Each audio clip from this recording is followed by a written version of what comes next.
Voilà, nous sommes au complexe scolaire Bellevue, votre chère école. Une fois de plus dans un local, comme vous pouvez le constater. Nous voulons étudier l'électrochimie, le point 2.8, constante d'équilibre des réactions redox. Constante d'équilibre des réactions redox. Mais avant toute chose, nous aimerions d'abord rappeler qu'est-ce qu'on appelle une réaction réversible. En chimie, une réaction est réversible lorsque elle se déroule dans les deux sens. Le sens 1 qui est dit direct et le sens 2 qui est dit rétrograde. C'est-à-dire, les réactifs A et B réagissent entre eux pour former les produits C et D, mais à un moment donné, les produits C et D réagissent entre eux pour réformer les réactifs A et B. Alors, il y a équilibre chimique lorsque la vitesse de la réaction 1 ou la vitesse de la réaction directe devient égale à la vitesse de la réaction 2. En ce moment-là, on peut définir un équilibre dont la constante est donnée par la fraction ou le rapport entre les concentrations des produits divisé par le produit des concentrations des réactifs, c'est-à-dire concentration de C qui est un des réactifs fois concentration de D divisé par concentration de A fois concentration de B qui sont les deux réactifs qu'on a mis en jeu.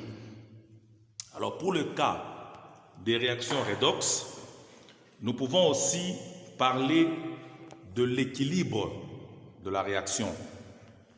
Comment on va s'y prendre? C'est très simple. Nous allons considérer une pile telle que celle qui est décrite au tableau. Vous avez une pile avec deux compartiments. Dans le premier compartiment, nous avons le couple OX1, RED1. Deuxième compartiment, le couple OX2, RED2. Bien sûr, relié extérieurement par un fil électrique et un voltmètre. Alors, si le potentiel du couple OX1, RED1 est supérieur au potentiel du couple OX2, RED2, nous le savons, le couple 1 va se comporter comme oxydant, va arracher les électrons. C'est ainsi que, ici, nous remarquons que OX1 va capter un électron pour former RED1, tandis que RED2, c'est-à-dire le deuxième compartiment, va se comporter en réducteur, va lui lâcher les électrons pour former OX2. Et lorsqu'on additionne ces deux demi-équations, nous trouvons la réaction globale. Lorsqu'on additionne les deux demi-réactions, nous trouvons la réaction globale qui est OX1 plus RED2, réaction réversible RED1 plus OX2. Et vous comprenez qu'ici, on peut aussi définir une constante d'équilibre. La constante d'équilibre sera donnée par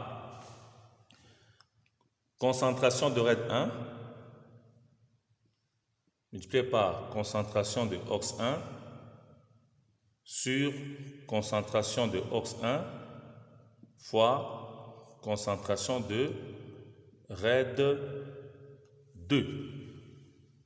Voilà comment on peut définir la constante d'équilibre de cette réaction redox.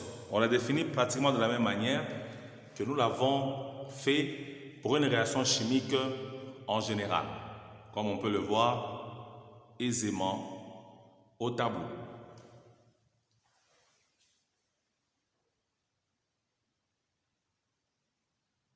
Alors,